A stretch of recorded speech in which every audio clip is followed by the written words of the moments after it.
सोलापूर शहरातील दक्षिण सोलापूर तालुक्यातील धोत्री या गावात मी सध्या उभा आहे। तुम्ही पाहू शकता की मतदानाला प्रचंड अशी गर्दी झाल्याचं पाहावयास मिळत आहे। सकाळी 7 वाजल्यापासून ही गर्दी इथं पाहावयास मिळत आहे।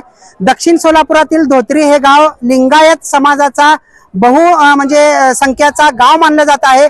या ठिकाणी लिंगायत समाजाची मते जी आहेत ती निर्णायक ठरतात। मात्र ही मते राम सातपुते यांच्या पारड्यात पडतात की प्रणिती शिंदे यांच्या पारड्यात पडतात हे आपल्याला 4 जून रोजीच कळणार आहे। मात्र मतदानाचा हक्क बजावण्यासाठी लोकांची महिलांची विशेष करून गर्दी झाल्याचं पाहावयास मिळत आहे। प्रत्येक जण लोकशाहीचा संविधानाचा मिळालेला अधिकार बजावण्यासाठी कडक उन्हात सुद्धा इथं मतदानाचा हक्क बजावण्यासाठी आल्याचं एकंदरीत आपल्याला पाहावयास मिळत आहे।